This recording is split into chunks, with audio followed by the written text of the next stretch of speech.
el cliente lo tienes miles, y tienes que adelantarte en eso. Pues me encantaría, pero pues ¿cómo dejo el negocio familiar? ¿A quién se lo dejo? Tengo un compromiso, o sea, sentí esa atadura. Parteaguas que ahorita te puedo decir, en donde empecé a tomar más responsabilidad y como dicen, a creérmela, fue... Yo creo que nunca terminas de afinar tu liderazgo. El que diga que ya acabó, pues yo creo que tiene un problema de arrogancia y de ego. Entonces yo busco mucho, a la hora de platicar en un proceso de entrevistas, busco que...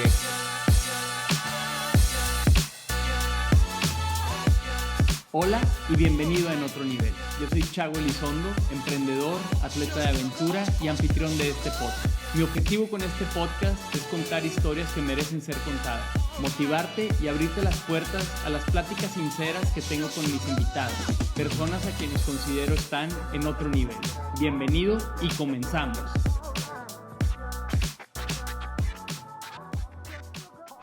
Pues bienvenido, Jacobo, para mí es un gusto tenerte aquí. El día de hoy tenemos a un buen amigo y compañero ciclista de invitado. Para las personas que no te conocen, Jacobo, voy a hacer una breve introducción. Jacobo Irizar Wolberg estudió Ingeniería Industrial en el TEC de Monterrey y tiene un MBA en Thunderbird School of Global Management y en el EGADE Business School. Trabajó en General Electric, posteriormente en Cemex Francia 3 años como consultor de procesos. Durante 10 años trabajó en Ferrumaja, empresa que fundó su padre y que manufactura perfiles de acero. Trabajó en varios puestos, emprendió líneas de negocio y llegó a ser director general. Después de eso, durante 3 años fue el CEO, director general de la Universidad Regiomontana, y desde noviembre es director general de Harmon Hall, ambas pertenecientes al grupo Tálisis o Topaz. Jacobo ha pertenecido a los consejos de diferentes asociaciones civiles y ha fungido en algunas de ellas incluso como presidente. Actualmente es consejero en la Casa Hogar La Gran Familia, Entrepreneurs Organization y el American Chamber of Commerce of Mexico, ambas en el capítulo de Monterrey. Jacobo vive en Monterrey con su esposa y sus 3 hijos. Pues bienvenido, Jacobo. Gracias por haber aceptado la invitación y pues un gusto tenerte aquí. Muchas gracias, Santi. De hecho, la semana pasada que te vi ahí rodando ahí por la Huasteca, me dio mucho gusto saber que tienes este podcast, y yo encantado de venir a compartir y aprender de mis experiencias, ¿no? Y con todo gusto estar aquí contigo. Claro, para ponernos en contexto, la Huasteca es un parque que tenemos aquí en Monterrey donde vamos muchos ciclistas casi todos los días. Y coincidentemente hace como una semana íbamos pues en la madrugada, yo creo que eran como las 6 de la mañana, 6:30, y nos topamos ahí Jacobo y yo y nos pusimos a platicar y lo invité a este podcast y pues hoy estamos aquí, ¿no? Entonces, Jacobo, hay 2 cosas principalmente que me gustaría platicar contigo en este episodio. Y van enfocadas a... Tú tienes una trayectoria y una carrera de liderazgo bastante importante. Entonces me gustaría poder que habláramos sobre temas de liderazgo, cómo liderar desde un equipo hasta una organización de talla mundial. Y la segunda es cómo avanzar tu carrera profesional, para los que nos están escuchando y ver cómo llegaste tú a estos puestos que tienes el día de hoy. Y bueno, primero me gustaría empezar por preguntarte, ¿cuál fue tu primera experiencia profesional? Muchas gracias, Santi. Mira, para darles un poco de contexto, vengo de una familia donde la cultura del trabajo y del esfuerzo está muy, muy arraigada. 2 familias migrantes, uno de Polonia y otro de España, que llegaron sin nada y fueron construyendo su patrimonio, ¿no? para dar educación a sus hijos. Me tocó que si lo quieres ver como profesional no lo fue. Pero ahora sí que esa historia que te ponen a trabajar desde chavito, haciéndola de todo, desde vender suscripciones de casa en casa, vender macetas, vender pistolas de agua. Ahora sí que mi hermano y yo le hicimos de todo, ¿no? Cuando yo tenía 13 años, mi papá funda la empresa, ya grande él. Yo soy el cuarto hijo de 4. Mi papá decide fundar su negocio y afortunadamente nos integró a mi hermano y a mí luego a chambear. Y en ese momento no lo entiendes, hasta a veces causaba pues a mi hermano y a mí cierta molestia porque teníamos que trabajar los viernes y los sábados y todas las vacaciones. Y ahí pues le hacíamos de todo, ¿no? Como una startup, como un negocio familiar que de hecho empezó 6 meses antes de la gran crisis del 94. Okay. Entonces, pues ahora sí que pues había que chambear, ¿no? Y eso pues eventualmente fuimos madurando, luego lo agradecimos el haber participado desde tan jóvenes. Y si me adelanto un poco, mi primera experiencia profesional, ya digamos en una empresa, digamos que no sé, el negocio familiar, fue en General Electric a los 19 años, que ahí trabajé un año haciendo prácticas profesionales. En la mañana estudiaba y toda la tarde me estaba en General Electric. Y posteriormente, ya graduado, ahora sí como el primer empleo formal ya fue con Cemex Francia, directo recién graduado a los 23 años. Ok. Sí, que en ese momento... Tú recibiste desde el principio para Cemex Francia, o sea, sí. tú eras vete al extranjero desde el principio. Fíjate que en ese momento Cemex acaba de comprar una empresa que se llama RMC, una empresa inglesa, que fue una gran compra que hizo Cemex en su momento. Te estoy hablando de finales del 2004, que fue cuando yo me gradué. Entonces, en ese momento estaban buscando ingenieros que hablaran francés. Y entré al proceso de entrevistas y es una que fue la coyuntura perfecta, ¿no? Entonces, directo me fui para allá. Lo que iban a hacer inicialmente 6 meses a un proyecto de, digamos que de due diligence y de hacer un gap análisis de cómo estaba la operación en Francia, iban a ser 6 meses, pues acabó siendo 3 años y medio. Ok. ¿Y cómo decides tú regresar a México, Jacobo? O sea, se termina este proceso y te dicen, pues, ¿hay alguna oportunidad para ti en México? ¿O tú empiezas a buscar por tu lado? ¿Hablas con tu papá? ¿Cómo fue eso? Sí, cuando lo que iban a ser 6 meses que se convierten en 3 años y medio, en ese momento se termina el proyecto en Francia y nos regresan, pues ahí éramos un equipo pues multinacional, éramos de todos lados, regresan a cada quien a su país de origen. En este caso, ahí me tocó regresar a Monterrey y todavía continué un año con Cemex aquí en Monterrey. De hecho, aquí abajito, en el edificio aquí que estaba en Valle Oriente, donde antes era Cemex. Y ahí estuve un año hasta que decidí renunciar porque ya no veía que estaba muy alineado a lo que yo estaba buscando profesionalmente.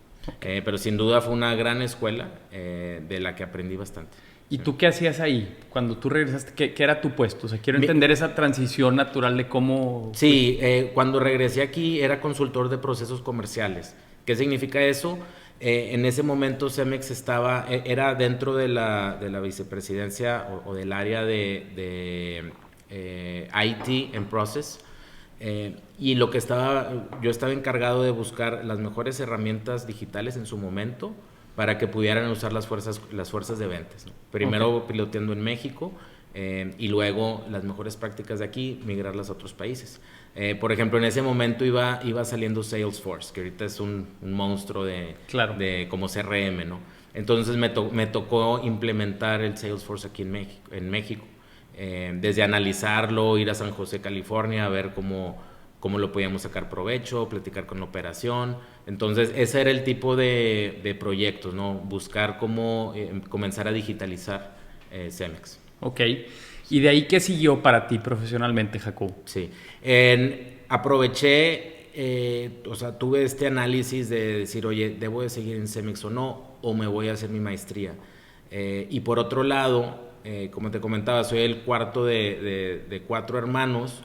Mi papá ya de cierta edad avanzada y siempre nos impulsó a tener nuestro propio negocio y al emprendimiento, ¿no? Entonces dije, mira, mi papá ya está grande, en ese entonces tenía 70 pasados. Yo quería un cambio, digamos, de carrera y quería comenzar mi maestría.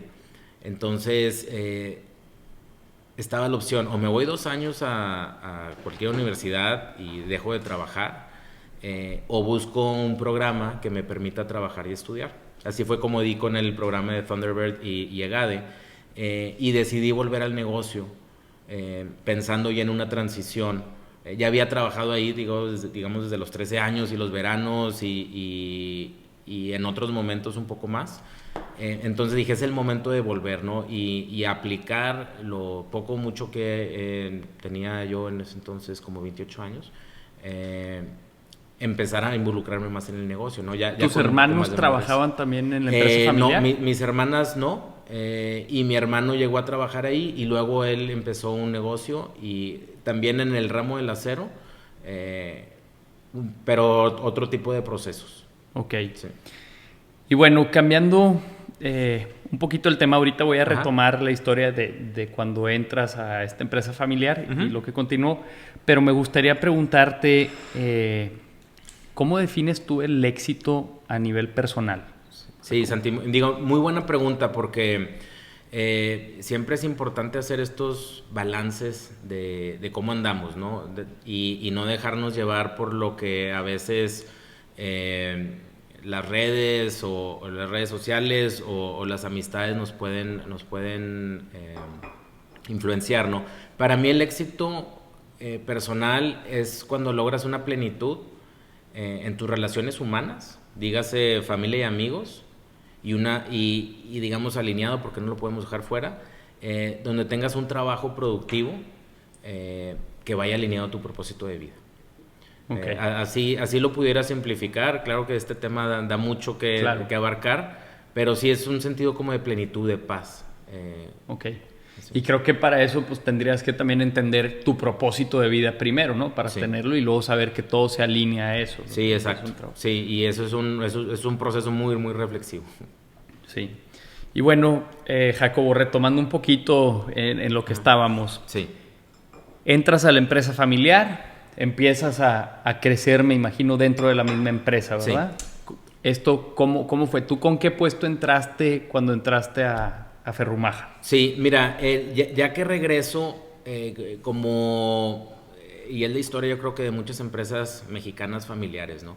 En donde no es un gran corporativo, hay áreas que no existen, hay procesos que tampoco están bien mapeados y los negocios, por lo menos en nuestra historia, van creciendo de cierta forma como van pudiendo, siempre buscando la venta, el flujo de efectivo, que no se te caiga la producción, etcétera. Entonces, mi primer digamos, encomienda, que me la puse yo misma, porque en realidad siempre le agradecí a mi papá la oportunidad de dejarme hacer y de involucrarme en donde me tengo que involucrar. Entonces, empecé con el área de calidad. No teníamos un área de calidad, no teníamos ninguna certificación, por ejemplo, el ISO 9001. Entonces, empecé unos 2 años por esa área, a poner orden en la parte de producción, en la parte de calidad. Después pasé como director comercial, donde ya una vez que le entiendes mucho, porque siempre en muchas empresas siempre está el tema de los comerciales contra la operación, ¿no? Y no se entienden, no se hablan porque traen diferentes objetivos. Ya después de haber tenido más sensibilidad operativa, ya la parte comercial y sobre todo en el mundo del acero, que es un negocio y es una industria pues que ya tiene un alto grado de madurez en el mundo, pues a final de cuentas es un commodity, sobre todo en Monterrey, donde se dieron históricamente las empresas del acero, pues tenías que buscar qué más podías hacer, diversificar, así como ahorita lo leíste en la semblanza, y diversificar en el entendido que no tienes el capital del mundo. El acero es una industria que requiere mucho capital, inversiones muy fuertes en maquinaria, o bien asociarte. Y bueno, eventualmente después de la parte comercial, donde también incrementamos bastante las exportaciones a Estados Unidos, y eventualmente ya me dan la confianza de ser el director general adjunto, en donde ya pues tenía toda la responsabilidad del negocio. Construimos finalmente nuestra propia planta, que ahorita está en Apodaca, y pues fue la historia de, ahorita es un negocio que tiene 27 años, y la historia de venir de menos a más, ¿no? Y gracias al apoyo de proveedores y de bancos, pues ir creciendo, ¿no? Y sobre todo de la lealtad de los clientes, que también es un mercado, el acero es un mercado, por más de que es muy maduro, los jugadores no son tantos. Entonces, y es por eso Ahí fue donde valoré realmente el que siempre hay que estar cuidando la reputación y estar cuidando el hacer negocios a largo plazo. Claro. Que a veces se nos puede olvidar eso, ¿no? Que queremos luego buscar el resultado del 31 de diciembre o el resultado del mes, pero pensar en el largo plazo es muy importante. Oye, Jacobo, y bueno, ahorita mencionabas, llegaste a la posición de director general adjunto. ¿Con quién compartías esa responsabilidad? Con mi padre, que él ya estaba, digamos, en una transición de salirse de la operación y eventualmente yo tomarla, ¿no? Hasta que la tomé. Ok. Sí. ¿Y cómo fue que tú llegaste, yéndonos un poquito a lo que siguió después? Sí. ¿Cómo fue que tú llegaste al sector educativo? Sí. Te hiciste el director general de la UR. Sí, fíjate que pues, después de estar en Ferrumaja como director general, si bien fueron 3, 4 años, algo de lo que siempre, digamos, aprendido sobre todo sobre la marcha, ¿no? Y a base también de experiencias de otros, es siempre estarte cuestionando y siempre estar reflexionando.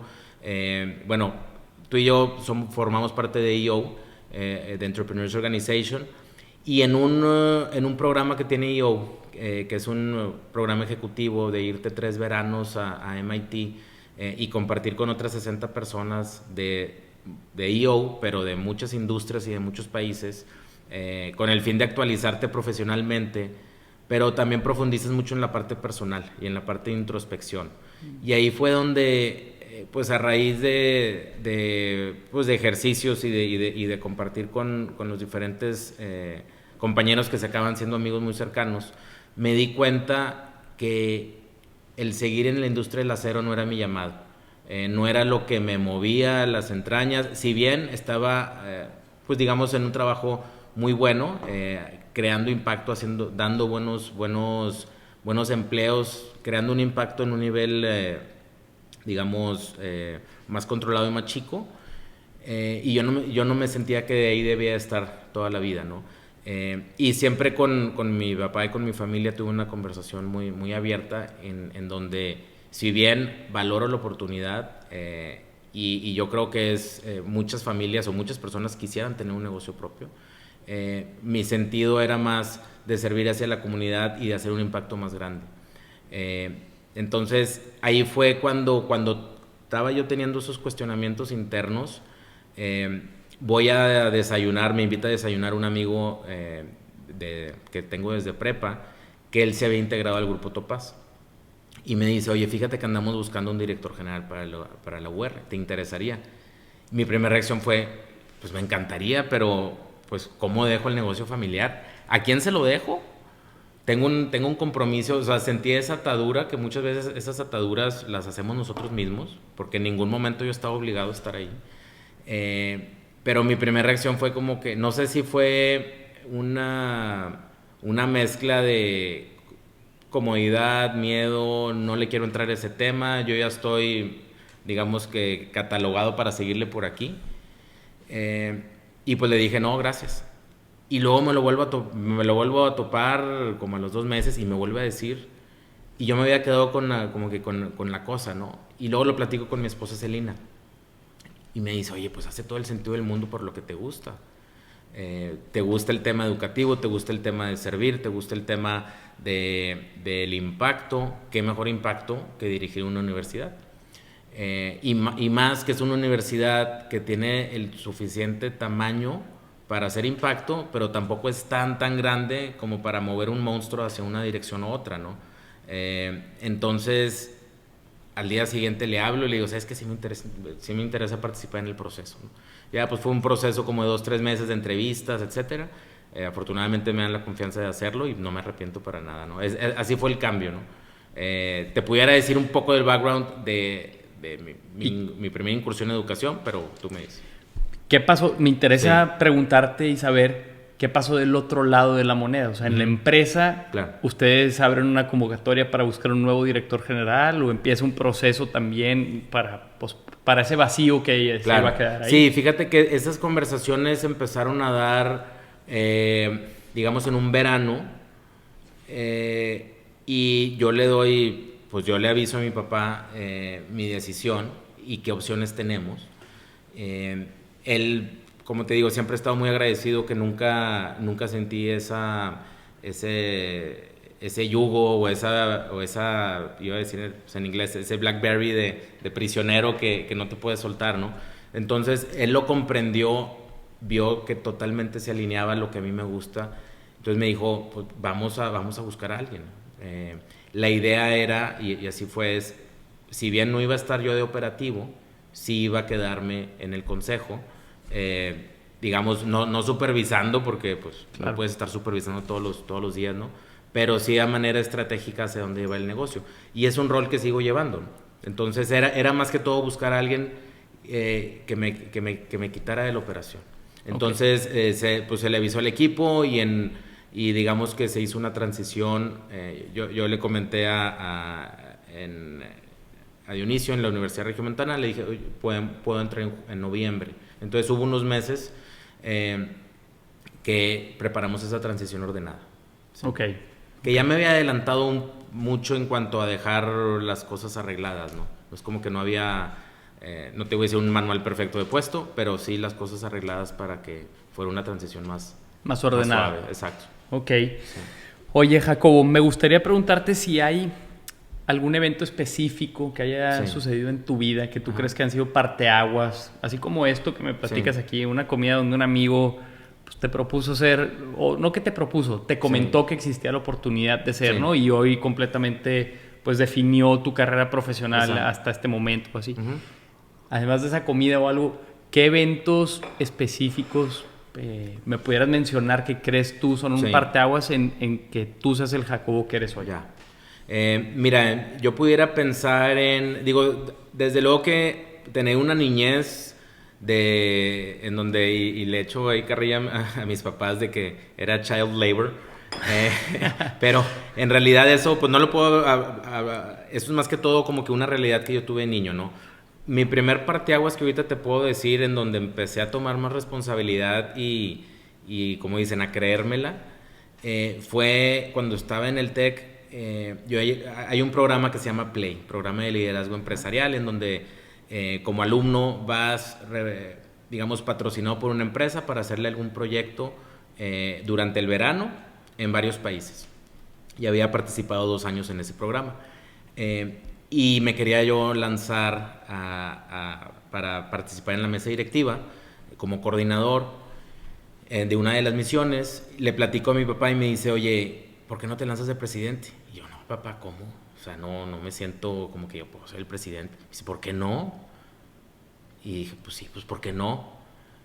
Yo creo que ese fue uno de los parteaguas en cuanto a empezar a tomar roles de responsabilidad o liderazgo.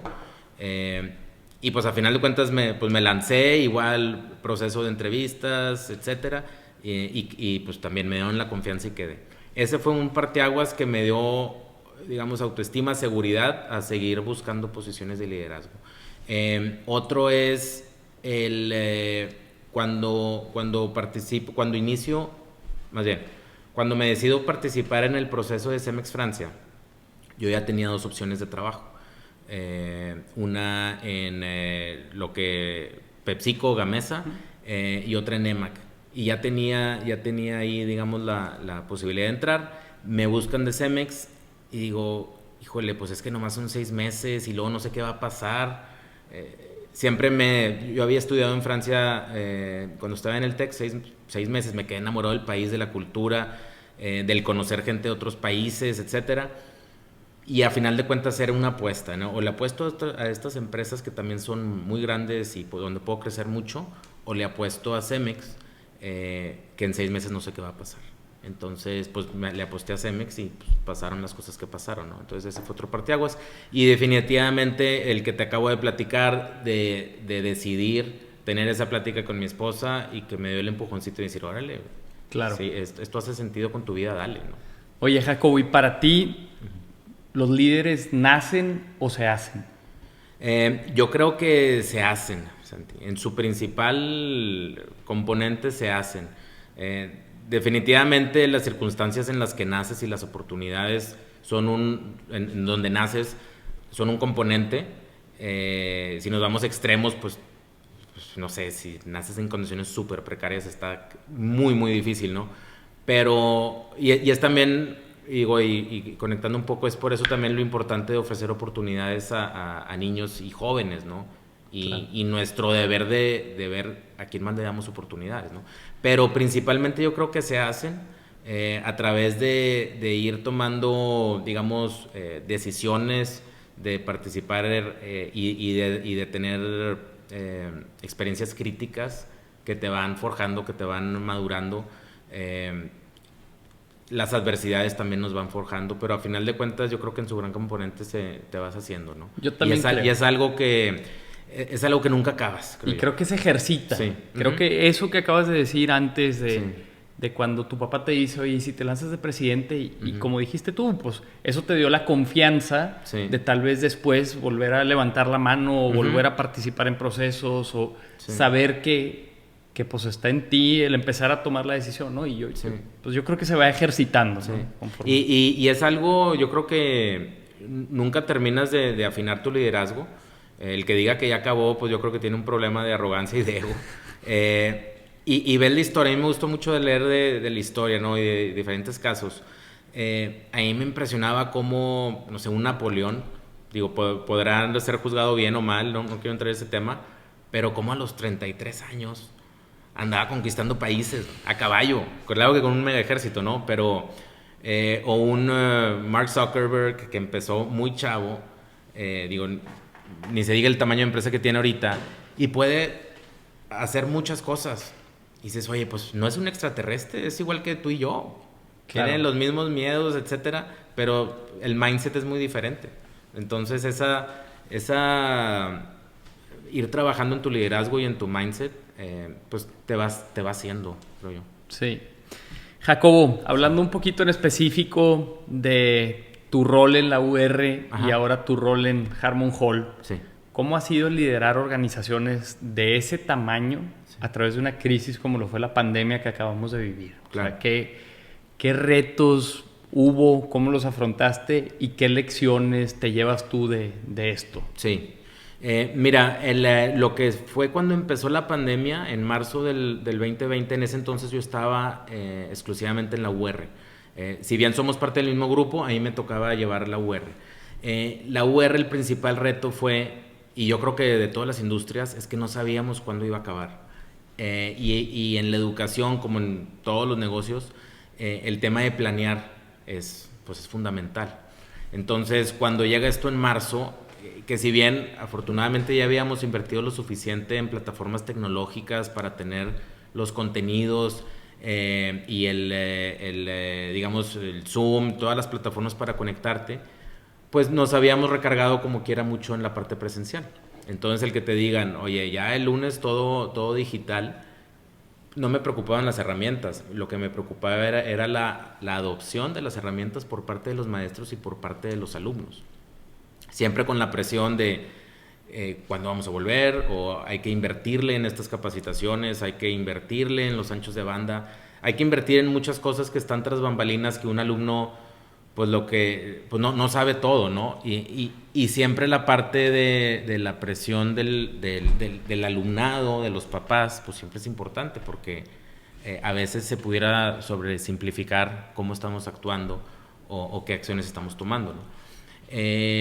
Entonces, uno de los principales retos fue movernos rápido, ser muy asertivos en la comunicación y adelantarnos mucho en temas de comunicación, en temas que contrario a mis experiencias previas en el sector acerero, en Cemex, General Electric, pues yo nunca había pertenecido a una industria que tengas tantos consumidores, por llamarle a los alumnos consumidores, sí, ¿no? Pero a final de cuentas como clientes, sí, que hay, ¿no? una relación, sí. Hay una relación y hay presión en redes sociales en cuanto a que pues ahora está muy democratizado y todo el mundo puede quejarse y hablar sin conocer las razones. Entonces el cliente lo tienes miles y tienes que adelantarte en esas comunicaciones, y en pandemia pues nadie sabía qué iba a pasar. Entonces era mantenernos con una comunicación muy hacia adentro, o sea, hacia nuestros maestros y hacia los colaboradores y hacia el alumno. y ir pensando y tomando riesgos, ¿no? Y ir avisando y seguir invirtiendo en tecnología. Lo que más queríamos era asegurar que el contenido y la experiencia académica se siguiera dando y ver cómo compensábamos por la experiencia social que los chavos buscan. Podrás tener el mejor contenido, pero los chavos lo que extrañan es estar en la libre echándose Claro. Un café con el amigo, platicando, ¿no? O preguntándose del fin, y esa es la parte que más extrañan los alumnos, ¿no? Ahora, pasándome un poco a Harmon Hall.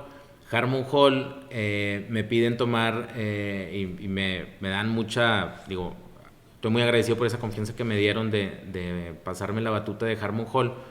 Harmon Hall fue otra historia totalmente diferente, porque era un modelo totalmente basado en la enseñanza del inglés presencial, en donde ahí tenemos más de 100 puntos en todo el país, 16,000 alumnos, y era puro modelo presencial. Cuando los gobiernos cierran las puertas de los centros comerciales, que es donde principalmente estamos, o en las plazas abiertas como los strip malls, que ahí también tenemos participación, pues ahí sí ahí nos bajan el switch, pues como en los restaurantes, ¿no? Así Claro. pues órale, ya no pueden entrar tus alumnos, ¿no? Y ahí nuestros sistemas no estaban tan bien preparados. Entonces era movernos rápido, perdimos a la mitad del alumnado, perdimos el ticket promedio, la colegiatura, pues no podías cobrar igual. Y además pues tenías la presión de toda la nómina y todos los compromisos con pago de rentas, etcétera. Y en los dos casos los equipos sacaron la casta, y ahí es donde sale y te sientes muy orgulloso que tu equipo está respaldando y que no estás solo. Claro. Entonces ahí es donde dices, híjole, pues estamos, ahora sí que literalmente hicimos un situation room. Yo no les decía que le hablaran War room, porque tenía una connotación muy negativa. Es situation room, o sea, tenemos un gran problema, pero pues hay que sacarlo, ¿no? Y todo el país está así, no está en nuestro control, pero vamos a dar lo mejor para nuestros alumnos. Sí. Y bueno, qué bueno que mencionas ahorita a esto de tener un buen equipo. Sí. ¿Y qué buscas tú en los miembros cercanos de tu equipo? O sea, con los que convives en el día a día, ¿qué cualidades buscas o qué perfiles?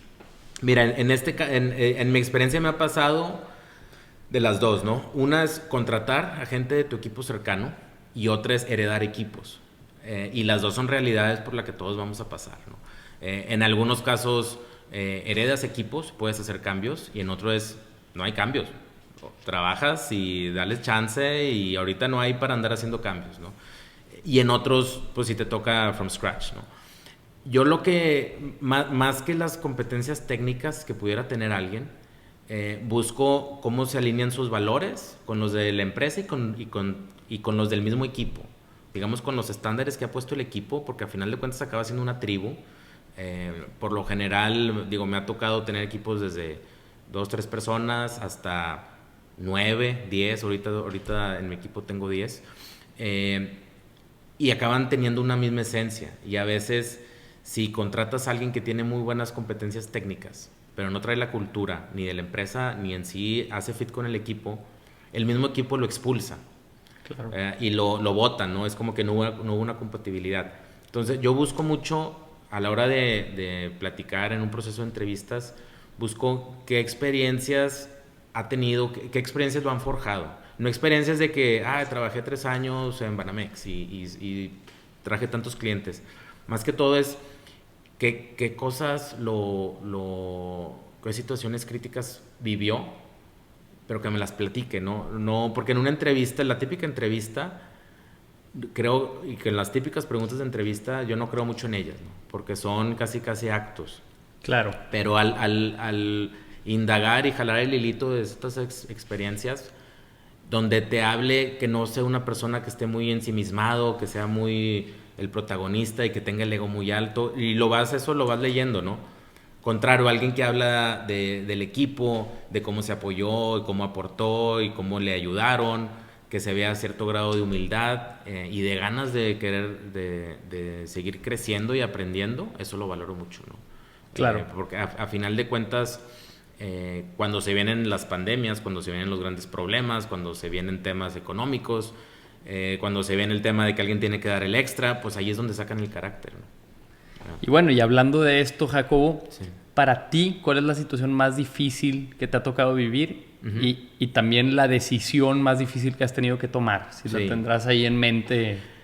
Mira, tanto en UR como en Harmon Hall, los dos negocios me tocó, digo, el primero UR era parte de un turnaround. La UR ha pertenecido a varios grupos en Monterrey, a Citza, Vitro, el último fue Cemex. Entonces era cómo llegar, y ya había habido un trabajo previo del turnaround de un negocio. Y en Harmon Hall también me tocó la situación de la pandemia. En los dos casos, para mí lo más difícil es cuando se tienen que hacer decisiones de reestructuras organizacionales, en donde por la situación, por la estrategia, pues hay que darle las gracias a gente, ¿no? Y la situación, y a veces tienes que pues darle las gracias a gente muy buena, ¿no? Y que conociste a su familia y que tuvieron integraciones padrísimas. Entonces, esas decisiones no son fáciles. A final de cuentas, tienes un porqué de esas decisiones y vuelvo al tema de pensar en el largo plazo y en la estabilidad de un negocio, ¿no? Que si no lo haces, sabes que vas a afectar, pues no nomás a una persona, sino a los otros cientos o miles de colaboradores, ¿no? Más los alumnos. Entonces, pero esas decisiones nunca me son fáciles. Claro, no, pues sí, me imagino.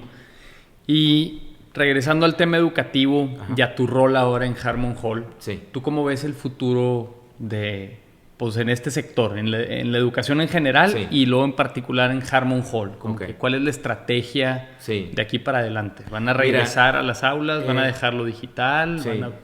Mira, en temas de la educación como tal, definitivamente los modelos híbridos van a llegar para quedarse.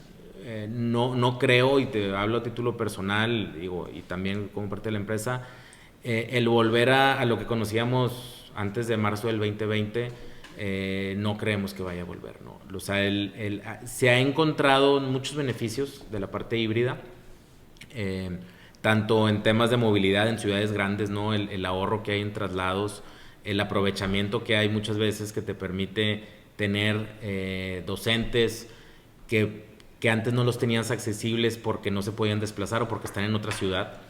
El poder hacer grupos más nutridos de alumnos que están en otras ciudades, que antes esos mercados pues no los podías atender porque pues, no podían presencialmente. Entonces la nueva realidad de la educación en cuanto a la impartición, definitivamente híbrida. Ahora, algo que ya viene, o sea, muchas de estas cosas ya se veían venir, la pandemia las aceleró, pero en sí como el modelo universitario y el modelo de impartición tradicional, ese va a cambiar totalmente. O sea, ahorita pensar, y ahorita muchos crecimos con quiero mi título de tal universidad y van a ser 4 años, y eso para mí, los títulos van a acabar perdiendo valor. Okay. Porque cada vez las empresas o los emprendedores valoran más las experiencias, las certificaciones, experiencias reales, proyectos. Entonces, yo lo que visualizo es que en un futuro, pues los jóvenes van a buscar el tener cosas mucho más tangibles. ¿Y ustedes están entrando a eso como grupo? O sí. sea, no en vez de, sino además de títulos, empezar con certificaciones. Sí, por ejemplo, te platico, Harmon Hall se conoce como una escuela de inglés, ¿no? 55 años en el mercado, la escuela número 1 en inglés, presente en todo México. ¿En qué lo estamos transformando? En un Lifelong Learning Center. No nomás va a ser inglés, el inglés va a ser una de las, digamos que de las aristas, ¿no? Pero lo que vamos a reforzar y que ya empezamos hace 2 meses y era parte de la estrategia es abrir el área de tecnología. Ahorita hay un gran vacío en programadores, desde community managers, todos los lenguajes de programación. El poco talento que sale de México se va a Estados Unidos. Ni los dejan acabar, vienen y se los llevan los scouts de talento y vámonos. Entonces hay gran necesidad en México de gente que tenga digamos estos conocimientos y no necesitan 4 años para aprenderlos. Entonces proporcionar estas herramientas rápidas, a lo mejor es una inversión de 6 meses, 1 año, pero prácticamente el mercado te lo paga el doble a que si sales de ser contador, si sales de ser ingeniero, si sales de licenciado en administración de empresas. Otra de las áreas que estamos abriendo es negocios y finanzas, y una última, vida y bienestar. Entonces vamos a evolucionar de ser el Harmon Hall tradicional a ser un Lifelong Learning Center, en donde no nomás vas a ir a sacar un certificado en algo, ¿no? Sino toda tu vida vas a necesitar algo si tienes esa mentalidad de crecimiento, y queremos lograr esa movilidad laboral en las comunidades que no tienen el dinero para irse a Estados Unidos a estudiar, o aquí en las principales universidades. Digamos, democratizar el acceso a los mejores contenidos con los mejores profesores. Órale, qué interesante cómo esta migración de ser escuelas de inglés a ser centros como de aprendizaje continuo, ¿no? En diferentes ramos. Sí. Oye, Jacobo, y bueno, para los que nos están escuchando y van empezando sus carreras profesionales, ¿qué recomendaciones podrías hacer? Que si pudieras decirle algo ahorita a un chavo que tiene 20, 23 años, ¿qué le dirías? Mira, podría compartir unos 4 o 5 puntos, creo yo, que les pudieran servir. Primero que todo, diría ser súper curiosos.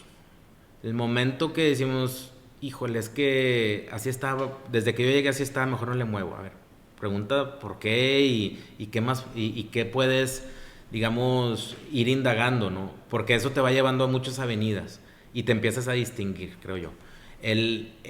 Cuando vas entrando a una empresa, o cuando vas haciendo tus prácticas, etcétera, luego vas distinguiendo qué chavo o qué chava está más vivilla, ¿no?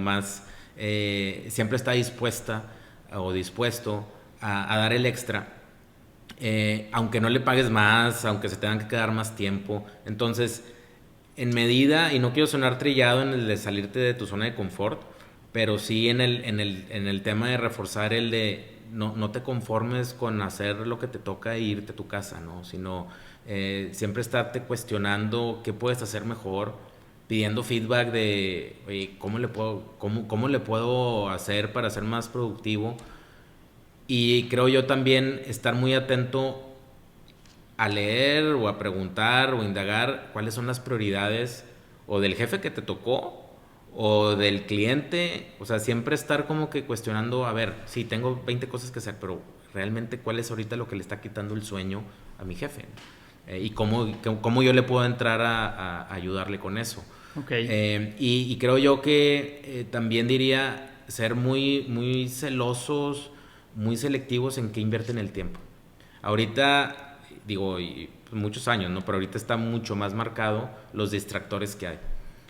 Y te puedes pasar scrolleando Instagram 3, 4 horas y nomás fue puro...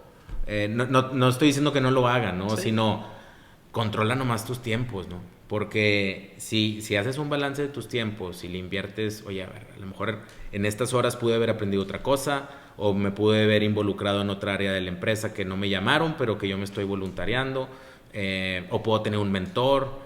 Entonces, si haces un balance, dices, está bien, no quiero dejar de ser chavo y no estoy diciendo eso, pero nomás balanceale. Claro. Porque todos quieren nuestro tiempo y atención. Sí. Y sobre todo las redes de eso hacen negocio, ¿verdad? Y cada vez es más, o sea, cada vez hay, como dijiste tú, más distractores, más lugares donde se te va yendo el tiempo, ¿no? Sí. Tú, más o menos, muy general, ¿cómo usas tu tiempo? Mira, yo trato de balancear mucho y tengo muy presente el que tengo, o sea, me debo a mi familia y mi prioridad es mi esposa y mis hijos, ¿no? Y mis 3 hijos. Siempre son, y algo, por ejemplo, algo que aprendí en EO es, no me importa lo que preach, lo que digas, sino realmente enséñame tu agenda y tu chequera y te digo cuáles son tus prioridades. O sea, si quisieras hacer, digamos, una auditoría. Entonces, una de las rocas sólidas que siempre pongo es saber qué tiempo a la semana, y lo veo más como semanas, ¿no? Porque si digo, la mitad de mi día es familia, la mitad trabajo, ¿no? Prefiero verlo como semana. Entonces, ¿qué actividades voy a tener con la familia y en qué momentos críticos o momentos especiales tengo que estar para ellos y cuáles van a ser de trabajo? Y la otra es el ejercicio, que eso creo que es una parte fundamental más que para poder tener una vida más sana y evitar doctores, etcétera, es también por salud mental. Uno de mis grandes válvulas de escape del estrés y también lugares para pensar es el ejercicio, ya sea andar en bici, nadar o correr. Son momentos, a veces acompañado, a veces solo. A veces como que busco a ver, esto ahora lo quiero hacer solo para echarme un clavado con mis ideas, y otra sí la convivencia pues con amigos que están en lo mismo, ¿no? Claro. Entonces sí te diría que, pues no sé, a la semana, pues unas 10, 12 horas de ejercicio. Y de trabajar, sí, pues te diría de 9 a 2, y luego sí voy a aventarme un break para estar con la familia de 1 hora y media, y luego darle en la tarde, ¿no? Pero siempre si algo se ofrece de la familia, estar ahí. ¿Te das algún espacio? O sea, ahorita que hablabas que Harmon Hall va a ser estos como lifelong learning centers, o sea, centros de aprendizaje. ¿Algún momento para estar como en un aprendizaje continuo, aprender cosas nuevas, estar leyendo o algo así? ¿O? Sí, mira, cuando hago ejercicio también aprovecho para podcast. Tengo 2 que no me los pierdo todas las semanas. Ahora 3, Jacob. Ahora 3, sí, ahora 3. Uno sale cada 15 días y otro sale todas las semanas, ¿no? Y además siempre hay algún otro que me pasan. Entonces ese es mi momento, digamos, de absorber aprendizaje. Y en las noches, digo, esto espero que no lo tomen a mal, pero prácticamente dejé de usar Netflix y todas las series y leo. A veces acumulo más libros de lo que puedo digerir porque me pasan y lo compro, ¿no? Y no tengo chance, pero sí al menos esto lo mido en páginas, ¿no? Quiero avanzar 30 páginas por noche. ¿Y qué lees en general? ¿Ficción? No, por lo general, mira, sigo mucho a un autor que se llama Ryan Holiday, y Adam Grant. Esos son como que los de cabecera. Y luego también siempre leo, pues a veces blogs. Tengo 2 que no fallan. Uno es de Robert Glacier, que de hecho es un e-over que se llama Elevate. Y siempre por ejemplo, un libro que ahorita estoy leyendo es la historia del dueño de Dunkin' Donuts. De cómo, digo, el libro se llama From Around the Corner to Around the World, ¿no? Todo el crecimiento. Él es segunda generación en el negocio y todos los retos que tuvo. Entonces, por lo general... Ya te me adelantaste porque mi última pregunta era ¿qué contenido nos sugiere? O sea, que pudiera recomendar libros, podcasts, etcétera, pero está buenísimo. Sí, trato de balancear. Ahorita que tengo niños chiquitos, sí también empiezo a leer de cómo ser mejor padre, de parenting. Y luego le campechaneo con negocio, de cómo ser mejor líder, cómo ser mejor estratega, cómo ser mejor teammate. Y luego la otra parte ya más de desarrollo personal. Y ahí, pues bueno, nos acabas de decir que ya lees mucho, entonces pues traes un poco de truco, pero para ti, ¿qué cualidades debe tener un líder? ¿Y qué cualidades te gustaría a ti reflejar para con tu equipo? Claro. Mira, yo creo que en tema de liderazgo uno de los principales puntos que tienes que tener es humildad. Ahora sí que el ego se quede afuera de la sala o afuera de tu oficina, de la sala de juntas o de la oficina, y eso te lleva a ser a tener una escucha mucho más activa, ¿no? No pensar que porque eres el líder o el jefe tienes todas las respuestas. Y eso yo creo que es uno de los grandes errores muchas veces, ¿no? Que dices, no, pues ya viene este guate, me va a traer todavía ni acaba de platicarte el problema y tú ya le estás dando una respuesta. Entonces, el escuchar es una de ellas. El ser compasivo, creo que se ha perdido mucho la compasión en el mundo. Vamos tras el número, vamos tras el resultado, vamos tras el bono, vamos tras el cliente y a veces en el proceso atropellamos a nuestros mismos compañeros o a los clientes o a los proveedores. Entonces el saber, y digo, la compasión yo creo que va un poco de la mano de la empatía, el saber que atrás de cada una de las personas hay una historia, hay un sufrimiento o una alegría personal, familiar. Eso yo creo que un líder lo tiene que tener, ¿no? Desde luego que tener una visión muy clara de hacia dónde quieres llevar el negocio. Dar esa claridad, porque muchas veces los equipos no saben. Tú la tienes, pero no la transmites. Tú hablas tu propio idioma, te la quedas, no la transmites y luego se lo estás exigiendo, espérame. Y eso va un poco de la mano de comunicación. Creo que un líder siempre tiene que estar esforzándose en comunicar bien. No nomás los objetivos y las metas, sino desde instrucciones básicas, integrar al equipo para que juntos construir. O sea, no ser un dictador, sino realmente crear consenso. Y eso, digamos que por la tangente también te va a ayudar a implementar los grandes cambios. Y pues yo diría que, digo, sin querer alargarme mucho, son entonces, esas y ese sentido de autocrítica. Yo creo que de siempre estar pidiendo feedback de cómo estás haciendo tu chamba. Aunque seas el dueño, ¿no? Claro. Aunque tengas todas las credenciales del mundo, siempre estar como que tomando ese pulso de cómo van las cosas. ¿Cómo haces eso y con quién lo haces? O sea, ¿lo haces con tu jefe o lo haces con tu equipo o lo haces con tu familia? Mira, ¿dónde tomas ese pulso? Sí, mira, yo creo mucho en las evaluaciones 360. Ok. Desde que te evalúe tu cliente, tu proveedor. A veces somos bien gachos con los proveedores. Y algo que he aprendido es que los proveedores hay que tratarlos igual de bien que los clientes. Porque muchas veces nos debemos a ellos. Y son parte del ecosistema, ¿no?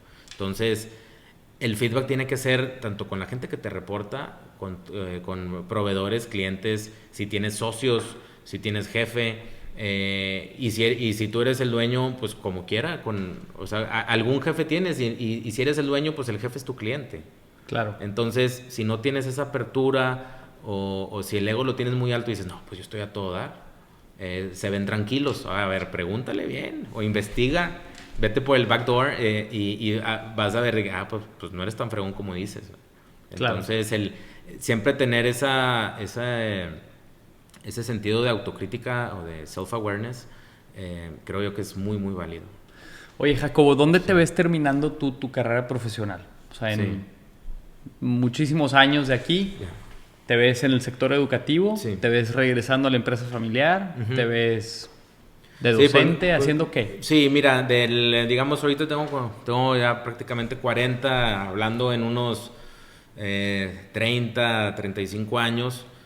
Yo me vería participando mucho más en asociaciones de beneficencia y comunitarias o asociaciones civiles, por ejemplo, como EO o con las que ahorita estoy participando. Creo yo que es un deber que tenemos y no nos tenemos que esperar a que nos retiremos.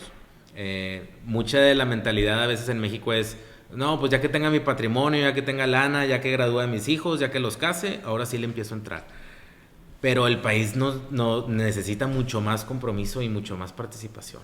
Entonces, uno de mis retos es, si bien no terminar mi carrera, empezar a hacerlo, ¿no? Sino ahorita ya activarme mucho más. Nunca es suficiente y a la vez pues tienes que balancear también con tus otras responsabilidades. Pero también me vería más diversificado en mis inversiones, en el patrimonio que poco a poco voy haciendo, pues tenerlo diversificado y sí participar como socio en otras industrias. Soy muy inquieto en cuanto a no especializarme en una industria, así como me pasó oye, no nomás acero y conocer al network del acero y aportar nomás ahí, sino también participar en otras, ¿no? Así el tema educativo yo creo que siempre va a ser mi pasión, porque va muy ligado a la transformación de comunidades. ¿Te ves en la industria privada toda tu vida? Sí, sí, pero sí te diría que al tema público, al tema político, de alguna manera hay que entrarle. Luego nos quejamos de, oye, es que tal persona y que el corrupto y que... Pero la realidad de las cosas es que mucha gente no hace nada. Claro. Ni siquiera quiere participar en la junta de la colonia. Porque como sociedad creo que tenemos un gran egoísmo, un gran sentido de conformidad, y no queremos moverla a nadie, pero sí queremos exigir. Entonces dices, oye, ¿por qué tenemos a los candidatos que tenemos? Pues ¿quién le quiere entrar? Sí. ¿Verdad? Entonces, si eventualmente, y no le puedes entrar solo, o sea, no te estoy hablando, eso sí, como dicen, no hay niños héroes, porque claro, solo olvídate, hay que entrarle como sociedad o en conjunto. Y se me hace interesante lo que comentas, ya nos vamos acercando al final del episodio, Jacobo, pero que hablamos de pues, los políticos y la corrupción y demás. sin entrar en colores, ni en partidos, ni politizando esta conversación, Sí. me gustaría preguntarte si al nivel de empresas como en la que participas el día de hoy, existen plan A y plan B dependiendo de, por ejemplo, los resultados electorales que haya ahora en este verano, ¿no? Sí. Sin decir quién gane, quién pierda, Claro. sea A o B, solo el saber que hay diferentes alternativas dependiendo de cómo quede la composición política de nuestro país. Claro. ¿Es algo que ven? ¿O pase lo que pase, ustedes Sí. tienen su plan estratégico y se va a seguir el mismo, esté quien esté? Sí, mira, sí tenemos el plan estratégico, esté quien esté. Algo que yo creo que los empresarios y en sí, desde el mom and pop shop hasta las grandes o medianas empresas, las pymes, que son la gran mayoría de las empresas en México, algo que hemos sacado de la casta es que a pesar de quién esté, tenemos que dar nuestro servicio, dar nuestro producto y ver cómo lo hacemos, ¿no? Sí tienes que, digamos, que estar preparado para varias alternativas. No puedes poner, digamos, como dicen, todos los huevos en una sola canasta, pero pues tampoco puedes planear para todos los escenarios, ¿no? Y tampoco puedes, creo yo, estar Cambiando la estrategia. cambiando o digamos con este grado de incertidumbre o para ver qué escenarios va a haber. Entonces tenemos que seguir para adelante, tenemos que ayudar sobre todo las empresas que son más medianas o grandes en el accountability que tiene el gobierno y también unirnos como tal para proponer. Muchas veces sí quieren escuchar, el tema es que nadie se les acerca por lo mismo que hay mucha desconfianza. Claro. Pero digamos que si como sector educativo nos acercamos con cualquier candidato a la gobernatura y decir, mira, tenemos este plan educativo público, ni siquiera para nosotros, para Nuevo León o para el estado en el que estás, ¿no? Y ser más activo, ¿no? No dejarles todo, creo que es nuestra responsabilidad. A veces, literalmente, sí. A veces necesitan un input genuino, sí. Pues no se les ha ocurrido esa idea, pero tal vez no es por falta de voluntad, sino por falta de ideas, ¿sabes? Sí, exacto, y pues, ni se acercan ni nos acercamos, entonces estás así como, pues, ¿quién dice primero que necesita ayuda, no? Entonces claro. Es ahí donde tienes que bajar muchas veces esa cortina de hierro para, pues, yo le entro. Ok. Bueno, Jacobo, si hoy te toparas al Jacobo de 20 años y tuvieras la oportunidad de decirle lo que quisieras, ¿qué le dirías? Compra acciones de Apple. No, mira. Compra Bitcoin. Sí, compra Bitcoin. No, le diría, primero que todo, o sea, hace 20 años, ¿okay? Una es, nunca pierdas ese sentido de autocrítica, creo yo. Siempre es ver, o sea, esa mejora continua de qué puedo hacer mejor. Si empiezas a hacer, ponle tú que estás recién graduado, si empiezas a hacer pequeñas inversiones, invierte en cosas que le entiendas. Yo he perdido lana por irme con el flow y no, es que ahora invierte en esto, y ahora el Forex, y nomás te metes como el borras y acabas perdiendo porque no le entendías. Y esto es algo que eso lo dice mucho Warren Buffett. Invierte en donde le entiendas, ¿no? Porque luego te puedes ir ahí con los espejitos. Creo yo que siempre tener el mindset que tenemos que devolverle algo a la comunidad. No nomás, aunque estés chavo, aunque tengas 20 años, 21, no nomás pienses en ti, en tu crecimiento, en el dinero, en comprarte el carro. Oye, ¿qué estoy haciendo? Como que guardar ese balance de que pues, no nomás es la familia, no nomás es el trabajo, es también la comunidad. Porque si no, vamos a estar creando estos personalidades egocéntricas que no van a participar en nada, que no van a querer pagar impuestos, que no van a hacer nada por los demás. Entonces yo creo que eso, como alguien joven, lo debes de tener presente. En mi caso, al Jacobo de antes le hubiera dicho, oye papá, ponte a hacer ejercicio. Yo empecé a activarme a los 28 años. Y no nomás es la parte nutricional o la parte de salud, ¿no? Es la parte en sí de peace of mind, que crea el ejercicio, de las amistades que creas con el ejercicio, de las reflexiones que puedes crear. Y son hábitos que estas disciplinas luego te van llevando a tener esas mismas disciplinas en el trabajo, con la familia, y te llevan un poco al tiempo, a la recomendación de también ser, como te lo comentaba hace ratito, ser más selectivo con tu tiempo. A veces a los 20 años lo único que quieres es fiesta, y está bien, sé joven, diviértete, pero también balanceale. Mézclale tantito. Mézclale, porque es un universo. Yo, por ejemplo, cuando ya empezaba a levantarme temprano los fines de semana, decía, cabrón, el domingo tiene tantas horas. Porque antes me levantaba a las 3 de la tarde un domingo. Digo, te estoy hablando de esas edades, ¿no? Ahorita ni de chiste con los niños. Pero como que no tenía esa noción de que podías aprovechar realmente todo el fin de semana. No nomás las noches. Sí, entonces, claro. Y el otro punto que te dije, sean eternamente curiosos, porque la curiosidad te lleva al continuo aprendizaje. Ok. Sí. Los siguientes 5 años, hace ratito hablamos dónde terminabas tu carrera, ¿no? Más participación en asociaciones civiles y demás. Los siguientes 5 años, ¿cuál es el enfoque para Jacobo? Mira, ahorita el gran reto es llevar este Harmon Hall del punto A en donde está hacia el punto B. Es una transformación muy, muy estratégica y que va a tomar tiempo. Otro de los puntos que digo, como recomendación, mezclándolo un poquito, a veces tenemos un sentido de inmediatez y queremos todo súper rápido. Y, oye, voy empezando en una empresa y luego quiero ser el gerente y luego quiero ser... Entonces, está bien esa ambición, pero también tenemos que estar conscientes de que hay un proceso, ¿no? Y que hay esfuerzo y que las cosas no se dan fácil, ¿no? Que hay que ponerle tiempo y esfuerzo, ¿no? Entonces, hablando de estos 5 años, esta transformación de Harmon Hall definitivamente va a ser uno de los enfoques de estos 5 años.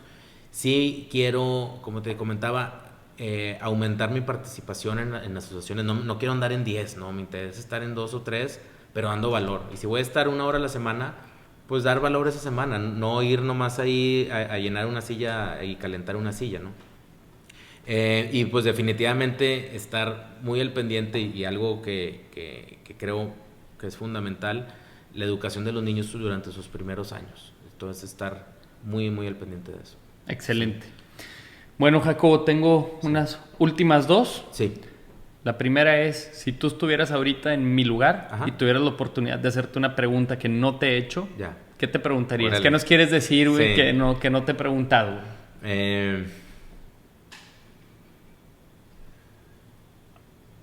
Pues no pudiera ser mi mayor aprendizaje ante una situación pues de trabajo o de personas, ¿no? Ok, entonces déjame ver. Jacobo, ¿nos podrías compartir cuál es tu mayor aprendizaje? Sí, mira, tiene que ver, yo creo que un poco de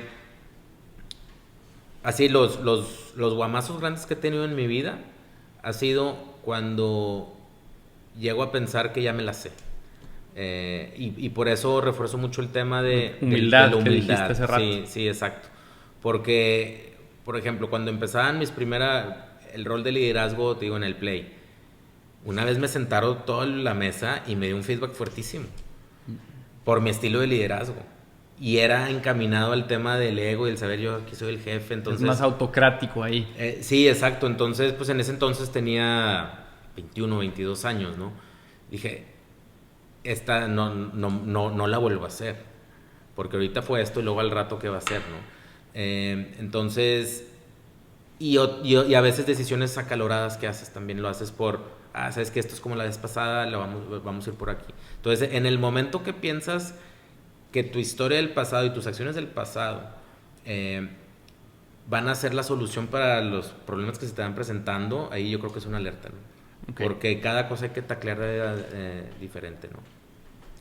Igual si lo trasladas, al tema personal, con tu pareja, con tus hijos, pues la arrogancia te lleva a la no escucha, te lleva a muchas suposiciones. Creo yo que por eso siempre hay que estar alertas de no caer en eso. Muy bien. Sí. Y por último, ya nos adelantaste hace rato un poquito. Sí. ¿Qué contenido nos recomiendas para consumir? Sí. Los podcasts que oyes cuando vas a la bici, sí. Un buen libro, o sea, sí. No sé si lea mucho o no nuestra audiencia, pero si tienes oportunidad de decirnos 3 cosas. Sí. O sea, podcast, libro y alguien a quien seguir o followear. Ajá, exactamente. Mira, de podcast, los que te digo que no me los pierdo, uno que se llama The Art of Happiness, de Arthur Brooks. Es buenísimo, es un maestro que antes era músico, ahora es maestro en Harvard. ¿Esto dónde lo encuentran? ¿En Spotify? En Spotify, sí, Okay. sí, en Spotify. The Art of Happiness, Arthur Brooks. El otro es de un New York que se llama Robert Glaser, Glaser con Z. Okay. Se llama The Elevate Podcast. Tiene entrevistas padrísimos de diferentes temas. Todo encaminado al tema de desarrollo profesional / personal. Okay. Esos son 2 podcasts. Bueno, uno también el de Adam Grant, que se llama Work Balance, creo que así se llaman. Si le pones Adam Grant sale. En cuanto a libros, el que me encanta y regalo mucho es el de El ego es el enemigo, de Ryan Holiday. Él tiene otros libros. Uno es The Stillness is the Key, La quietud es la clave. Son mucha filosofía del estoicismo, pero te ayudan mucho que va muy de la mano con lo que platicaste ahorita, o sea, dejar el ego afuera de la puerta, déjalo allá. Sí, exacto, y me gusta mucho su tren de pensamiento, ¿no? Igual el de Simon Sinek, el de Start With Why, el de Golden Circle, de Start With Why, Leaders Eat Last. Me gusta mucho ese tipo de autores, ¿no? ¿A quién sigo? Robert Greene, bueno, al mismo Adam Grant, al mismo Simon. Hay un monje hindú que conocí por ello que se llama Dandapani. Ese me encanta también. Él habla mucho del enfoque, del mindfulness. Y por otro lado, alguien que creo que tiene también muy buenas reflexiones es el Papa Francisco. Me gusta mucho el cómo, dejando a un lado el tema religioso y católico, yo soy católico, a mucha honra, pero la manera de pensar del Papa Francisco creo que es muy universal y muy humana, y eso me gusta mucho también para centrar. ¿Dónde sigues al Papa Francisco? ¿Tiene Instagram? Tiene Instagram, sí. Okay. Sí. Tiene Instagram. Todos los días pone una reflexión. Igual Dandapani, ¿no? Dandapani, este monje hindú, también muy centrada en el enfoque, ¿no? Y cómo estamos hiper desenfocados por las hiper distracciones que hay. No las podemos atribuir todas a redes sociales, ¿no? Tampoco las quiero demonizar, ¿no? Son muy buenas. Pero este monje, por muchos años, que estuvo recluido en un convento, monasterio, ahora ya se dedica mucho a temas. De hecho, hasta tiene una app. A llevar el mensaje. A llevar el mensaje del awareness en tu tiempo, de tu persona y el mindfulness. Por lo general son a los que sigo, ¿no? Fregón, pues sí. Excelentes recomendaciones, Jacobo. Pues no me queda más que agradecerte por haber estado aquí, encantado. Haber compartido con nosotros pues todo lo que compartiste, y nos vemos en la próxima. Muchísimas gracias, Santi, y pues a tus órdenes. Mucho gusto estar aquí con tu audiencia, y pues espero que les haya dado valor. Sí. Claro que sí. Si tienen preguntas, comentarios, sugerencias, los pueden dejar en comentarios, y yo se los haré llegar a Jacobo. Muy bien. Es todo. Muchas gracias. Gracias. Muchas gracias por haber llegado hasta aquí. Yo soy Chago Elizondo y esto es En Otro Nivel. Si te gustó este episodio, te invito a que le tomes un screenshot y lo compartas en redes sociales. Si aún no lo has hecho, puedes ir a suscribirte a nuestro canal oficial de YouTube o a nuestro podcast en Spotify. Y si tienes alguna sugerencia, quieres decirme qué te gustó, qué no te gustó, o tienes algún invitado en mente que te gustaría que entrevistemos, por favor házmelo llegar a través de mensaje en mi cuenta Chago Elizondo. Muchas gracias y nos vemos en la próxima.